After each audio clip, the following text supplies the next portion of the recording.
सुबह की त्रासदी का आगाज। राजस्थान के झालावाड़ जिले में मनोहर थाना विकास क्षेत्र के पिपलोदी गांव में स्थित राजकीय उच्च प्राथमिक विद्यालय 25 जुलाई 2025 की सुबह एक आम दिन की तरह लग रहा था। सुबह 7:20 बजे के आसपास वर्षा और टीना नाम की दो लड़कियां, जो मैडम की चहेती छात्राएं थीं, स्कूल पहुंच जाती हैं। उन्हें पहले से ही स्कूल की साफ सफाई की जिम्मेदारी दी गई थी, क्योंकि अक्सर उनसे इस तरह का काम कराया जाता था। हल्की बूंदाबांदी के बीच वे लगभग 25 मिनट तक अलग अलग कमरों में झाड़ू लगाती हैं। चेतावनी और अनदेखी। बारिश को देखते हुए शिक्षकों ने कक्षा 6 और 7 के बरामदे में प्रार्थना कराने का फैसला किया, ताकि बच्चे भीगे नहीं।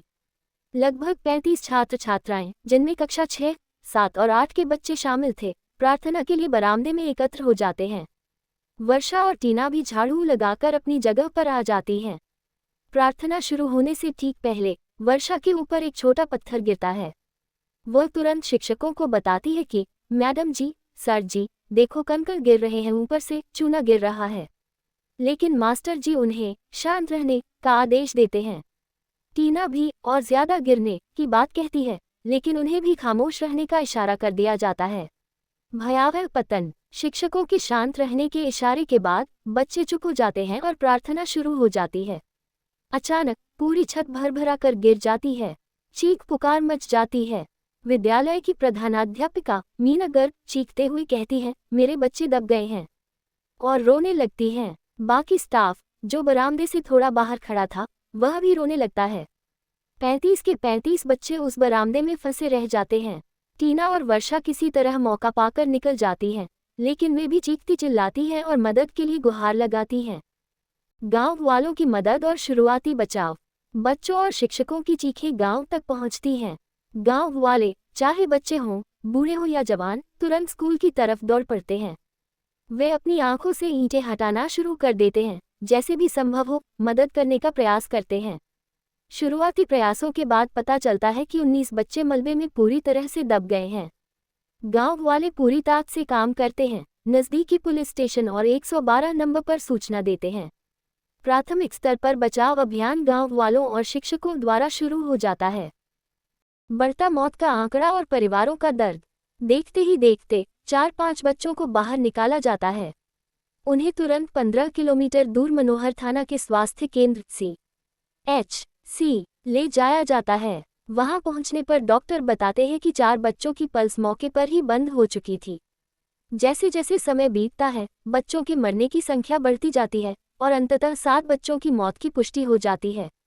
मरने वालों में 14 साल की पायल, प्रियंका, कान्हा, हरीश, मीना, सतीश और कुंदन शामिल हैं। 9 बच्चों की हालत गंभीर बताई जाती है, जिनमें से 2 का ऑपरेशन चल रहा था।